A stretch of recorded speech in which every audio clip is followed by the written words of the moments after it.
बिलासपुर की एगोमेट कंपनी द्वारा घरेलू काम करने के लिए कर्मचारी रायपुर के क्षमता कॉलोनी में भेजा। प्रकाश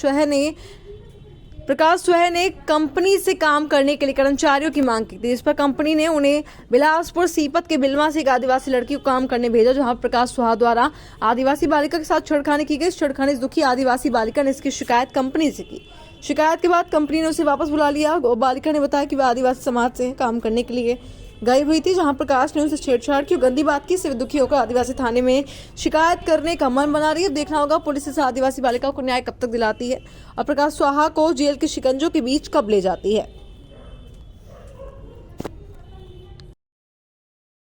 आपका नाम क्या है? मेरा नाम रेशमा सूर्यवंशी है। कहाँ से हो आप? ग्राम बिलमी। किसके यहाँ काम करने गए थे? रायपुर काम करने गई थी, क्षमता कॉलोनी, मनोज कुमार स्वार के यहाँ। उसने क्या किया आपके साथ?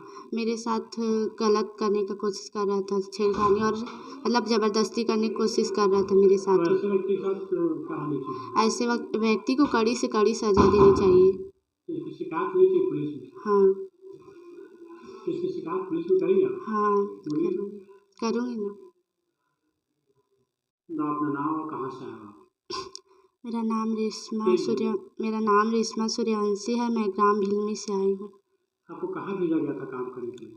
रायपुर क्षमता कॉलोनी। किसके यहाँ? मनोज कुमार स्वार के यहाँ। किसके माध्यम से भेजा गया? मैं एगोमेट सर्विस प्राइवेट लिमिटेड के तरफ से गई थी। कितने दिन वहाँ रहे आप? 1 दिन। तो उसके बाद क्यों आ गया? वहाँ जो सर थे वो मेरे साथ छेड़खानी कर रहा था। कौन? सर का नाम क्या है? मनोज कुमार स्वार। किस प्रकार की छेड़खानी कर रहा था? मैं वहाँ गई तो फिर सर लोगों से बात हुआ। फिर मेरे पास चार्जर नहीं था तो सर बोले कि इसके लिए चार्जर ले लेना करके बोले। तो वो चार्जर लेने के लिए गया, मुझे साथ में लेके स्कूटी में।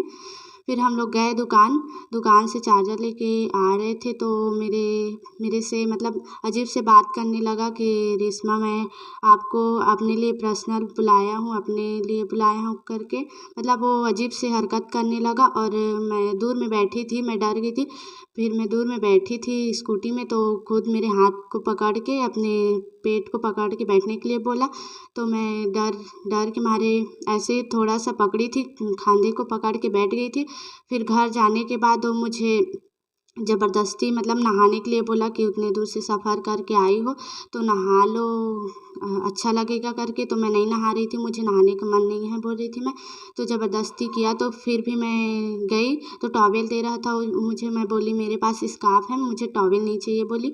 फिर मैं बाथरूम में गई और हाथ पैर धो के वापसी हुई, कपड़ा वपड़ा चेंज की। फिर वो मतलब मुझे सोने के लिए बोल रहा था कि उतने दूर से सफ़र करके आई हो तो सो जा बोला। तो मैं बोली कि नहीं, मुझे नहीं सोना है, मुझे बैठना है ऐसे करके। तो मैं बोली सर मैं काम करने के लिए आई हूँ तो मुझे काम बताइए, मैं काम करूँगी बोली। तो बोला नहीं, अभी थक गई होगी तो सो जाओ, आराम कर लो, बैठ लो, फिर काम करना। तो मैं नहीं सोऊंगी करके मैं वहीं हॉल पे चले जाती हूँ, बैठूँगी बोल रही थी। तो ज़बरदस्ती मुझे सोने के लिए रूम में भेज दिया। फिर रूम में मैं गई तो ऐसे ही मतलब सोई नहीं थी, ऐसे ही लेटी थी। फिर वो मेरे रूम में आया। रूम में आने के बाद वो लाइट को बंद करके दरवाज़ा भी बंद कर दिया। फिर दरवाज़ा बंद करने के बाद मैं बेड में सोई हुई थी। फिर मतलब ऐसे पूरा नहीं सोई थी, ऐसे ही लेटी थी। फिर वो मेरे बगल में आके लाइट बंद करने के बाद बगल में आके सो गया और सोने के बाद में हाथ को पकड़ने लगा, रेशमा मुझे तेरी ज़रूरत है, ऐसे दुनिया भर की बात बोलने लगा। फिर मैं बोली कि मैं चिल्ला दूँगी वरना मैं सर लोगों को कॉल करके सब कुछ बता दूँगी। तो फिर नहीं ऐसे मत करना बोला और मैं बोली कि मैं ऐसे लड़की नहीं हूँ, मुझे ये सब कुछ पसंद नहीं है, मैं सर लोगों को बता दूँगी वरना मैं मर जाऊँगी, ऐसे बोली। फिर मैं उठी, फिर वो भी उठ के चला गया। मैं लाइट जलाई, फिर बाहर आ गई, मैं रूम के बाहर आ गई। फिर वो बोला कि ये सब कुछ मतलब मैं डर गई, बात भी नहीं कर रही थी। फिर मैं मैडम को कुछ भी नहीं बताई थी। मैडम 7 बजे आ गई, ड्यूटी से आ गई। मैडम को मैं कुछ भी नहीं बताई थी, मैं किसी को भी नहीं बताई। आना चाहती थी लेकिन मेरे मोबाइल में नेटवर्क नहीं था, इसलिए मैं बता नहीं पाई।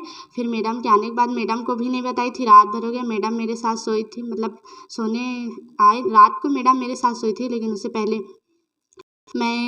वो लोग खाना बोले मैं खाना नहीं खाऊंगी बोली, फिर भी ज़बरदस्ती किया तो इन लोगों को पता, मैडम को पता ना चले करके मैं खाना खाई थोड़ा सा। फिर मैं एकदम घबराई हुई थी, किसको बताऊं हो गया मुझे। और मेरे मोबाइल में ये नहीं था, नेटवर्क नहीं था। फिर मैं अपने सहेली मतलब को 10 बजे वो लोग खाना खाने के लिए बैठे तो मैं मोबाइल मांगी कि मेरे घर में मैं किसी को मतलब यहाँ आके आई तो हूँ बता के, लेकिन यहाँ पहुँच गई हूँ, इसको मेरे घर के लोग नहीं जानते हैं तो मैं बताऊँगी घर में करके।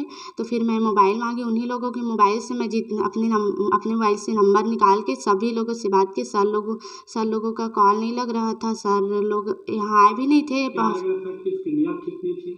नीयत ठीक नहीं थी और वो मेरे साथ ज़बरदस्ती करने की कोशिश भी कर रहा था। वो मेरे बगल में खुद आके सो गया था सर। वो मेरे हाथ को पकड़ रहा था, मतलब ऐसे बोल रहा था कि रेशमा मुझे आपकी ज़रूरत है, ऐसे बोल रहा था। अब आप लोग ही समझ जाइए, जब उतना कुछ बोल दिया तो उसका इरादा क्या था।